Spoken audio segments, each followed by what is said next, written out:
How's the quarantine? The quarantine is still going on. I see you're still shaving though. Baruch Hashem for that. Still shaving, is it? Yeah, you didn't give up completely. Yeah. Yeah. My wife is home in the quarantine with me. Is that a good thing, a bad thing? Hello, it's already 20 Well, to I'm 10. just saying, that's why I got to shave. No, Aaron, you can't get on at 20 to 10 and then start schmoozing about your wife and the quarantine. That's right. Can we learn, Tyra? That's why I think you need Okay, a new house. let's go. One quick question. Where'd you hear Megillah? I read it myself. You have a cloth? Yeah. Oh, perfect. Okay. I wanted to know if Chabad showed up. No, actually, my neighbors were waiting for Chabad to show up at 3 in the afternoon. I didn't even know. And then I gave them my Megillah. I'm like, here, just take my Megillah. I don't think they had a Megillah. And then you gave them coronavirus. Actually, we actually were tested, and Parrots, we I'm were going to kill clear. you. I'm going to literally kill you, Parrots. Start reading. Aaron, All right, Yisro, let's go. Yisro, let's go. Marchik tried so hard to stop that. I am so dying to go to sleep. I just want to go to sleep. So Aaron, I can't He's wait tired. to He just got back from vacation. Time, everybody. To those who can still drink. Let's roll. Parents, mute everybody. Let's roll.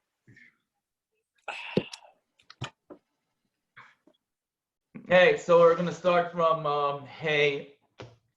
Can you hear me? Can you hear me? Yeah, go ahead. Okay, we're going to start from hey Amud Aleph. Fahamani Achirim. Okay? We're discussing in this discussion of that you need to do a akira and a hanacha from a makam that's daled al daled. And right now, a hand is not a makam that's daled al daled. So what's the pshat that it actually has the din?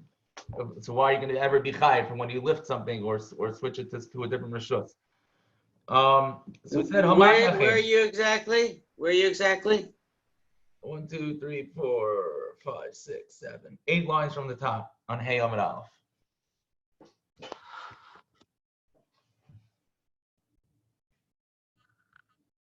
Is it?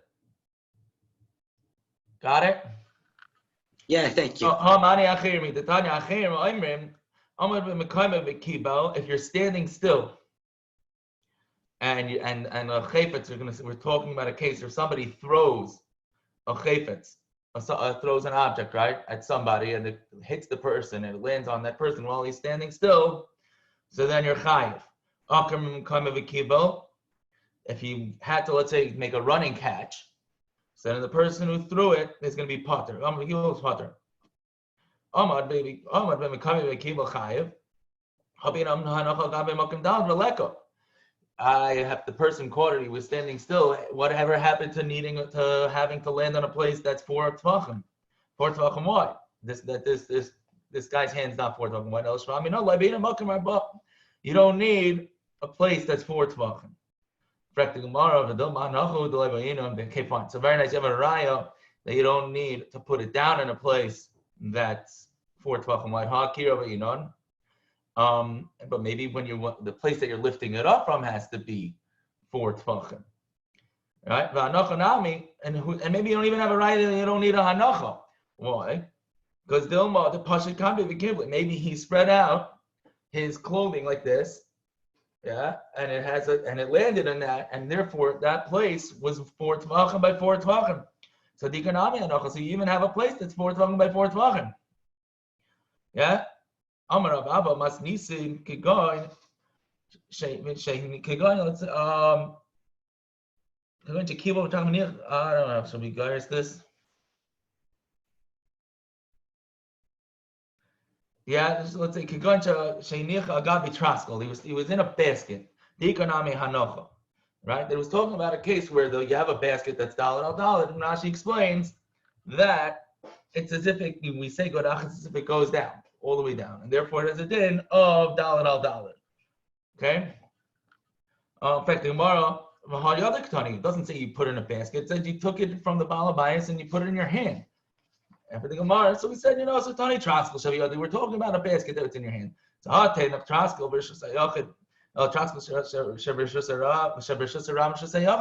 It's very nice if you have a case where you're putting it into a Rosh Hashanah, right? But any case of a traskel that's in a Rosh Hashanah has a din of a Rosh Hashanah. Yeah? Lema, the like Rabbi Yossi Bar Yehuda. The Tanya Rabbi Yossi Bar Yehuda, no, it's kind of Rosh Hashanah. If you put a stick in a Rosh Hashanah with a Rosh Hashanah, on the top of the stick, there's a basket, Zark, Benachal Gabov. If you throw it and it lands on top, chayav. And you're chayav. Dika Rabbi Yossi Bar Yehuda, if it would say that it is like Rabbi Yossi Bar Yehuda, Pashat Malabayis is Yodei Lachot, then Oisin L'Toich Chodesh Shalani Amai chayav. If you're going to take if the Balabais is going to stick his hand out into Rosh Hashanah, and he's going to take it and he's going to put it, into the hand of the ani, why are you chayav? It's Rosh Hashanah, the Rosh Hashanah kamapik. You're taking it from Rosh Hashanah and you're putting it into Rosh Hashanah. Elamites, we're going to say right now, maybe it's not like Rabbi Yossi Bar Yehuda. The Gemara says, "Afilu tem Rabbi Yossi Bar Yehuda."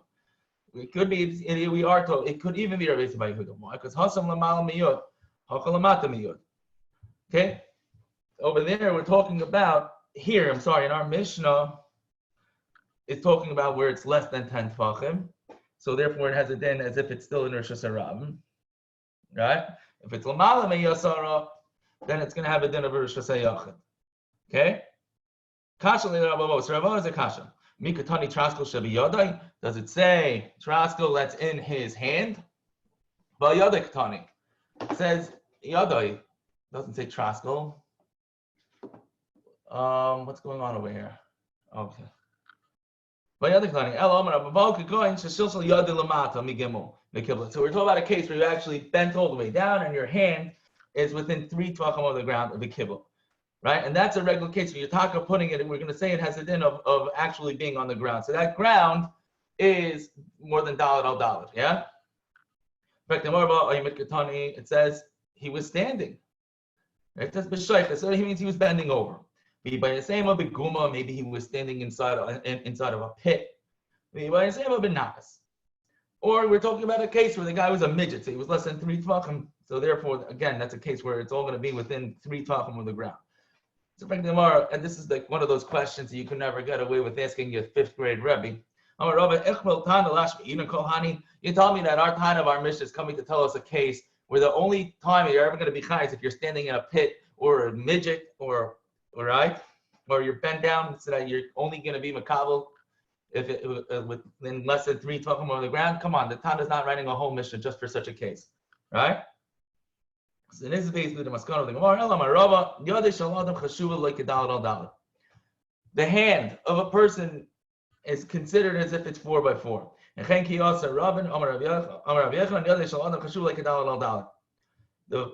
of a person is as if it's 4 by 4.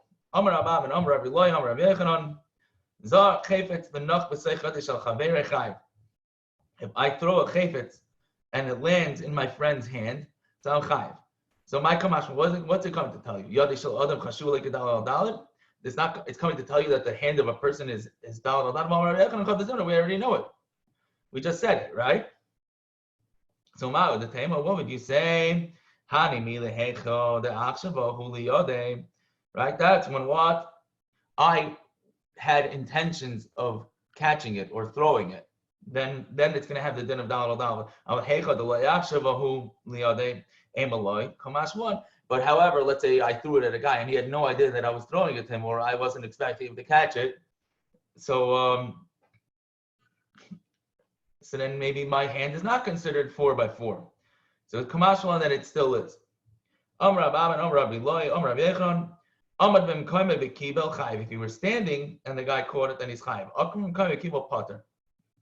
However, if you make a running catch, then you're going to be potter. We have another brayta like this.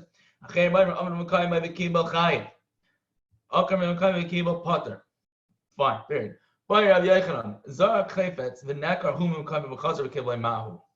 If a guy is having a catch with himself, he's throwing the ball up and he's running and catching it. What's the halacha? Are you chayav or not? Because we just said if you're making a running catch, you're going to be potter, right? Or, okay, let's see.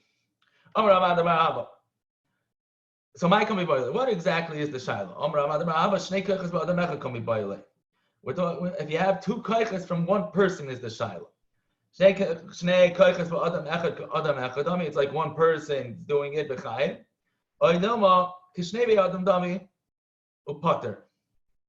Or it's as if the halacha is that if two people do a malacha, so then you're pater. So over here, am I considered two different people doing the same malacha or not? We said Shnaim Shasu is pater. So go and the Gemara take. Okay. Okay, fine. Matzke blood of zero. Mali hitinu chaver. Mali. Oh, I skipped. You skipped the line. I skipped the line. Right? All right.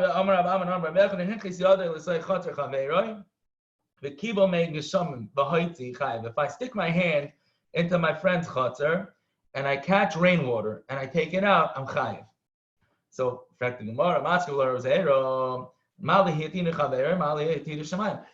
what's the difference if I put it in if a friend puts the chavetz into my hand, or if a Kadosh Baruch Hu puts the chavetz in my hand? We just said earlier, the Mishna says you're pater. You have to do the actual akira, right? So akira. He didn't do the akira. So everything. Don't say that he was makabelit. Ela kolat. He was pushing the water from one hand into the next hand. Wait a second, if all you're doing is catching the water and throwing it into your hand, so then where are you picking it up from? A place that's daled al daled. So it was on top of a wall.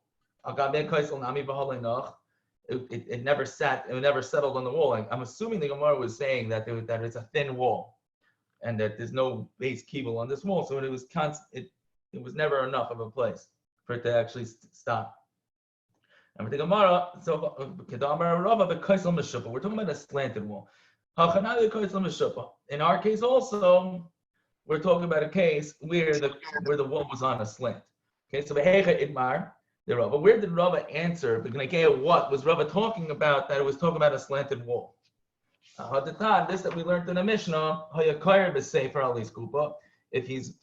if he's reading in a Sefer that's on a stoop on a stoop has a din. What I was going to say has a din of a carmelis. Okay, is everybody familiar with a carmelis? Carmelis is a rishus harab only midrabanan.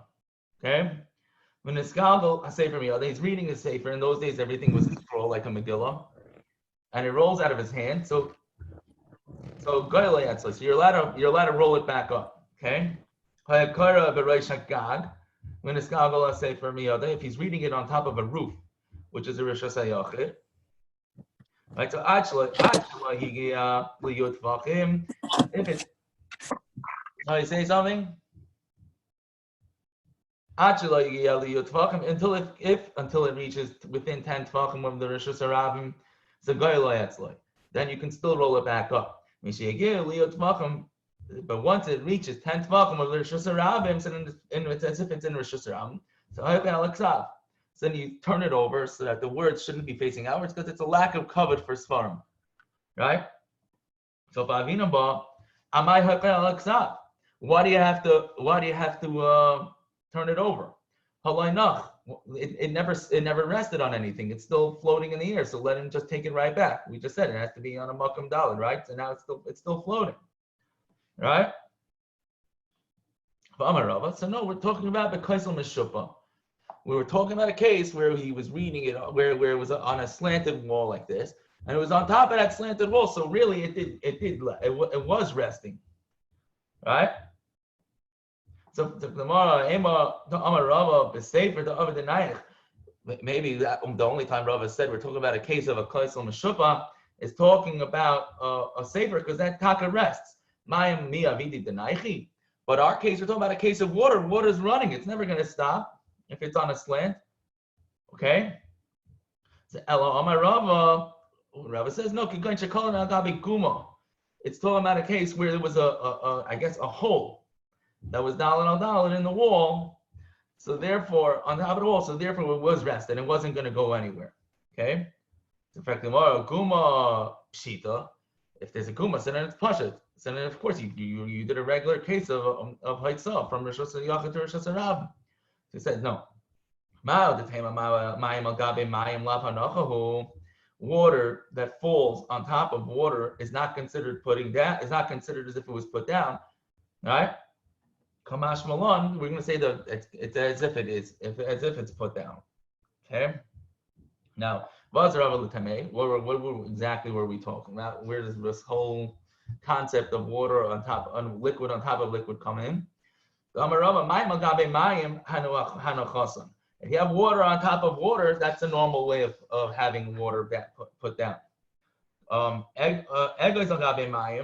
if you have a nut and you put that nut into water, so now it's going to be bouncing around, so that's not going to be considered as if it was put down. Okay? The water's in a kli or not in a kli? The water is in a kli process. So that doesn't doesn't water mix together? Water mixed together with a nut or with what? No. When you put water, you have water. You said water. Mayim al gabe mayim. All right. So when you pour the water on top of water, it mixes together and it becomes a new. It's the same entity, it just becomes bigger. Right. What does that mean al gabe? That's what I'm saying. You mean why is it using the lashon of al gabe? Why does it not become batal? Yeah, but even if it does, who cares? So let's say it does become batal. You're taking water that's been resting on this top of this wall, and now you're taking it out of which is in Rosh Hashanah, and you're pulling it into Rosh Hashanah. So what does that have to do with al gabe? Where does that come in? What do you mean? It mixes the water out. It mixes together, anyways. right.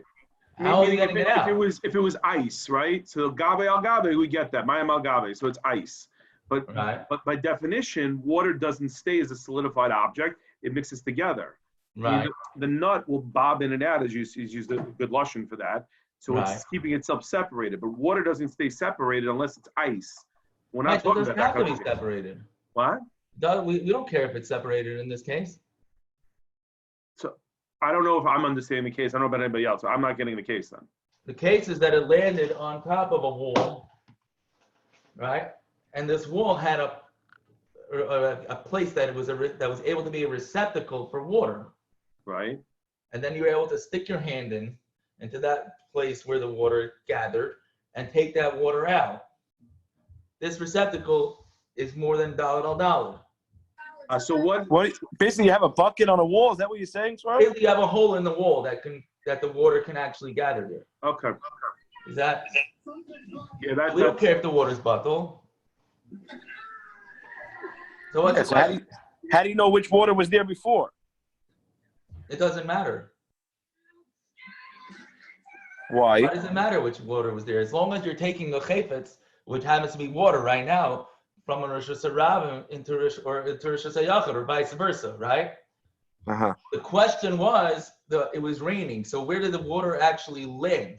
If the water didn't actually land anywhere and you're catching this water before it landed, then how are you going to be chayav?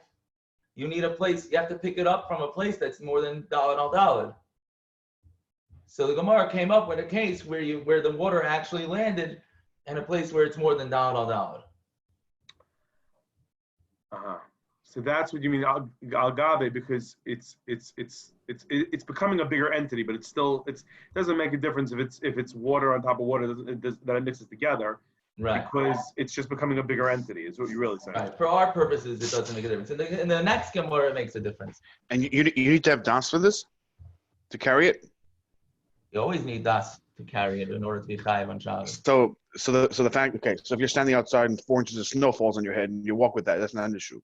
Right. That's also a separate problem. It's called masasik. Now you're gonna have a problem if you're coming in and you're soaking wet. What do you do with your clothing? Are you allowed to hang it up? How do you hang it up? All that kind of stuff. What happens if your hat has a big indentment that's $1 on $1? They should know there are people that have this shiloh about the people who wear the big hats on Shabbos. If it has a din in oil, also. Yeah, it's a cowboy hat will have a big area like that. Right. $1 al it's pretty big though. No, but you don't need $1 for it to be in oil. Oh, okay. I don't know what the shear. Maybe 3 tefachim. I'm not positive. I don't remember. I once learned this, so I don't remember it anymore. Anyways, fine. Rava had a shot. The egoy is the kli. If you have an egoy, a nut that's in a kli, the kli tzapal gave mayim, and the kli is floating in the water. Okay. Basar egoy is linan v'hanayich. Do we go after the nut, and that nut is placed? It's not moving anywhere. Or maybe we go after the kli, and the kli itself is moving. Deny it because it's moving. So we said teku. Okay, that was your shaila. All right. Fine. Shemen shetzaf al gabe yain. What happens if you have oil that's floating on top of wine? See, this is where it's negay, where to use the lashon of al gabe. So we said, so this really is negay to a case of tuma and truma. Machlekes Rabbi Yochanan ben Nuri Rabbanan. So machlekes Rabbi Yochanan ben Nuri Rabbanan the tan shemen shetzaf al gabe yain. Oil that's floating on top of wine, but naga tful yain b'shemen, and a tful yain with the din of a sheni touches the oil. So like pasal ela shemen, the only thing that becomes pasal is the shemen b'vad, is only the oil. Rabbi Yochanan ben Nuri Omer shnei mechubar themselves. That it's considered one entity, and and therefore it's tamei. Okay, so that's the end of the Gemara. But that's really that's where this whole Gemara became negaya of mayim al gabe mayim and yain al gabe yain. Okay, that's it. Okay.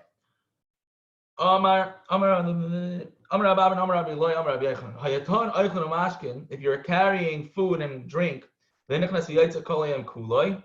you're going in and out of Rosh Hashanah from Rosh Hashanah to Rosh Hashanah back and forth, you could be doing that all day long. You're not chayav until you actually stop. Okay, now Amar Abaya, you have to stop in order to take a rest. Okay, it can't just be mimai. How do you know? And then in that case, it's not hard. You just have to pay attention. With Amar Mar says, if you're walking Dalet Amas in Rosh Hashanah and you stop for a break after 2 Amas, so you didn't actually walk Dalet Amas, you split up your walking, so you're putter. Lakatef, but if you stopped after 2 Amas because you needed to adjust whatever it is that you're carrying, so your stopping wasn't an intentional stopping, you wouldn't really mean to stop, you just had to adjust everything that's on it, so then you're chayav. And the opposite is going to be chutz l'dalet amas. If you walked more than 4 amas, so amad lafosh. If you stopped because you wanted to take a break, so then you're chayiv, because that you have a good hanocha after 4 amas. Lakatev, but if you stop just to adjust it, then you're putter because you never really stopped, right? So my kamash malon. So what's this coming to teach us? If you're coming to tell us that the reason why you're putter is because when you did your original akira, that your intention wasn't to stop at this like that, that's why you're pater. Rabbi Yochanan already said that. If you're carrying chafatzim from one corner to the other, and then you decide, you know what, I don't want to. When I picked it up, I meant to put it in the right corner, and then all of a sudden now I changed my mind and I put it into a different one. But see, I'm sorry. Let's say the case here was I meant to put it from one corner in my house to another, let's say into another corner of my house. And then once I'm walking in the corner, all of a sudden I decide, you know what, I don't want to put it down over there. I want to put it down in Rosh Hashanah. So you're putter. Why are you putter? Because when I first picked it up, my initial intention was to put it right back down somewhere else in my house. So, but now that I picked it up and I moved it into Rosh Hashanah, so I'm going to be putter. Yeah. So we said Gemara. So we already know that. So after the Gemara, no, it's 2 different Amaram that said the same thing, right? And I guess they were describing what Rabbi Yochanan said in 2 different ways. But Rabbi Yochanan Abada only said it once. Okay, so now the question is, the Gemara over here stops about halfway down on Vav Amud Aleph. This next sugya. So the question is, do you want to stop here or do you want to go down halfway? We should stop here. You want to stop here? Because tomorrow night we gotta.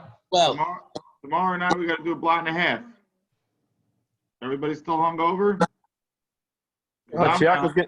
Who's giving shit tomorrow night? Who's giving shit tomorrow night? Troya. Geraldic. Okay, so let's call it quits. Everybody's hungover. It's fine.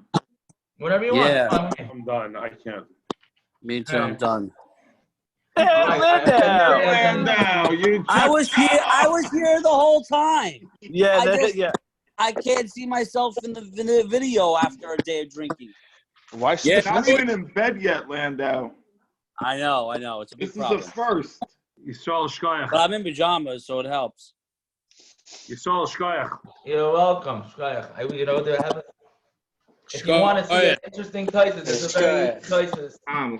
The bottom taisis on the Pei Amud Aleph, it discusses the guy throwing it and catching it by himself. It's a nice, easy taisis. That's all. Just throwing it out there for you guys. How are you still drinking? Well, if you drink what he drinks on Purim, you'd have no problem. I'm actually not drinking. I can't drink for 2 weeks. I'm doing a college study to see what the effects are. Yeah, I'll tell you right now the answer. You're going to go nuts. I just saved you 2 weeks. You're welcome. No, I want to see if it's going to help you lose weight. Didn't work for me. It don't work. You can't eat like a bear and then not drink and see if it works. You didn't read about the guy who went on the beer diet? What happened? Some guy, no, he lost like 20 pounds. He only drank beer, nothing else for a month. Nice. I could get on board with that. Does that mean he didn't eat anything else either, or he? I don't remember. I gotta go find the article. I saw this a couple weeks ago.